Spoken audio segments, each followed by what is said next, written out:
Long before anyone wrote a single word, humans were already getting high. Not by accident, on purpose. And we can prove it. The evidence is buried in caves, in teeth, in tombs. It goes back further than farming, further than cities, further than writing itself. So when did ancient humans start taking drugs? The answer keeps moving backward. Every time archaeologists dig, the date gets older. Let us follow the trail. Start with a cave in northern Spain called Elmiron. Inside, researchers examined hardened plaque on ancient teeth. Dental plaque is a kind of time capsule. It traps tiny pieces of whatever passed through the mouth. Then it hardens into stone, and it can last for tens of thousands of years. In that plaque, they found traces of plants, but not food plants, medicinal ones. Bitter ones that no hungry person would chew for pleasure. Which raises a strange question. Why would anyone eat something that tastes terrible? Unless it did something. Something worth the bad taste. Bitterness is a warning sign in nature. It usually means poison. Animals avoid it by pure instinct. So a human chewing bitter bark is doing something unusual. They are overriding instinct. They are choosing an effect over comfort. Now travel east to Iraq, to a cave called Shanidar. There, a Neanderthal man was buried 60,000 years ago. Around his body, scientists found dense clumps of pollen. 8 different flowering plants. 7 of them are still used as medicine today. Yarrow, for stopping wounds from bleeding. Ephedra, for opening the lungs. Marshmallow, for soothing pain. The discovery was called the flower burial. It changed how the world saw Neanderthals. Not brutes. Something else entirely. But science is careful, and the story got complicated. Some researchers argued the pollen simply blew into the cave. Others said burrowing animals dragged the flowers underground. That debate is still open today. Yet the same plants keep appearing in these places, again and again, across continents, across thousands of years. Coincidence gets harder to believe each time. Let us jump forward to a cave in southern Spain, Cueva de los Murciélagos, the Cave of the Bats. Inside, archaeologists found woven grass bags. They are around 6,000 years old. The weaving is delicate and deliberate. And inside those bags, poppy capsules, opium poppies. They were not growing wild anywhere nearby. They were carried there. Someone gathered them. Someone chose to bring them into that cave. Poppy seeds also show up in Swiss lake villages, in German farming settlements, in burial caves across the Mediterranean. The pattern spreads right across Neolithic Europe. And the opium poppy does only one interesting thing. It numbs pain and changes the mind. That is the whole reason to carry it. So what was all of this for? Here is where the story gets careful. Archaeologists rarely use the word recreation, because the evidence points somewhere else entirely. Almost every major find sits inside a burial, or a ritual site, or what looks like a healer's kit. Not a party, a ceremony. Consider a cave in Bolivia, high in the Andes Mountains. Researchers found a leather pouch hidden there. It was made from 3 fox-snouts stitched together.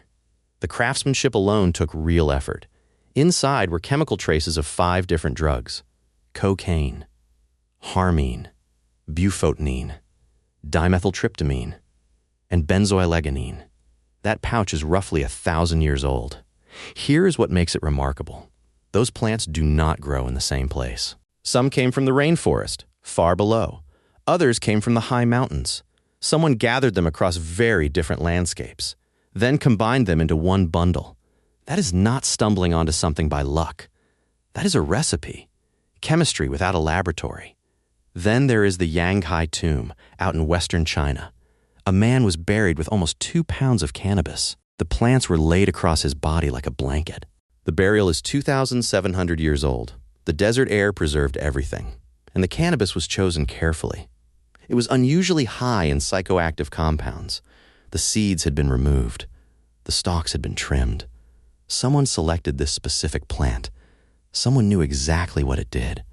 Archaeologists believe he was a shaman. The plants were his tools. So how far back does this really go? Some researchers push the date much further. There is a site in Utah, in the United States. Charred tobacco seeds were found at a hunting camp, 12,300 years old. That is near the very end of the Ice Age. People were using tobacco before pottery existed, before agriculture, before the wheel, before almost everything we call civilization. They were hunting huge animals and using tobacco. But here is the deeper puzzle. Why do these plants affect us at all? This is where the science gets beautiful.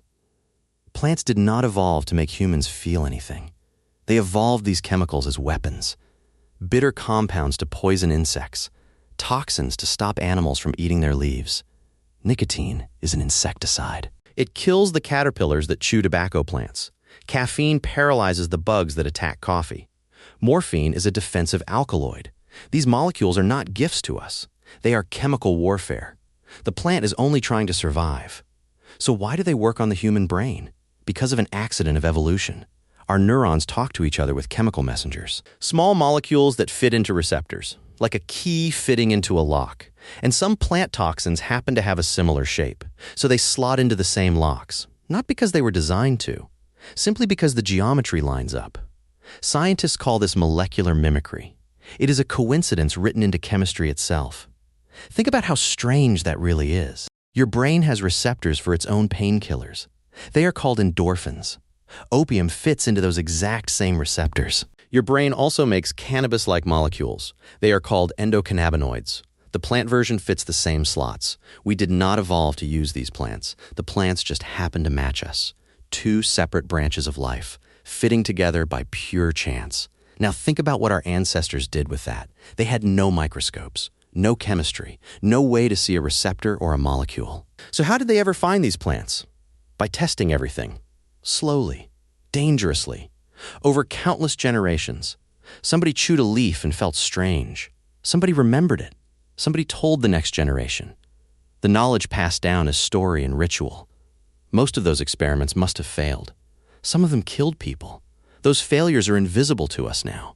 Only the successes survived. And the successes became sacred. That is why these plants sit inside graves. They were never casual. They were powerful.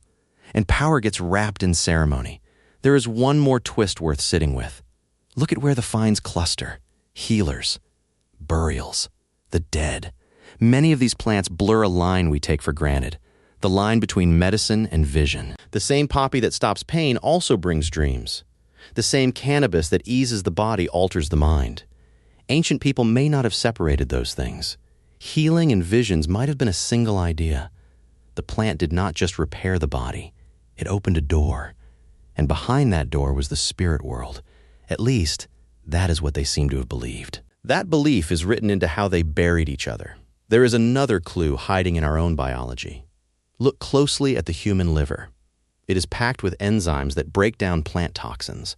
One family of them is called cytochrome P450. These enzymes are ancient, far older than our species. They exist because our ancestors ate risky plants, constantly, for millions of years. Evolution built us a chemical defense system. And that system tells a story. It says exposure was normal. It says this was never rare. Our bodies expected plant chemistry. Consider one more strange piece of evidence: the ability to digest alcohol. Around 10 million years ago, a gene mutated. It gave our ancestors an enzyme called ADH4. Suddenly, they could process ethanol 40 times faster. Why would that matter? Because fruit falls to the forest floor and ferments. An ape that could eat fallen fruit had more food. The mutation was a real advantage, so we adapted to alcohol before we were human. That is worth repeating. Our tolerance is older than our species. Now put all the pieces together. Plants built chemical weapons. Those weapons accidentally fit our brains. Our livers evolved to survive them, and our ancestors experimented anyway. This is not a story about weakness.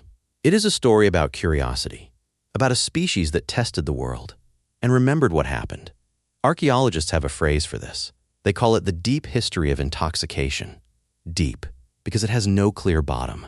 Every layer of soil holds another hint. Think about the practical side, too.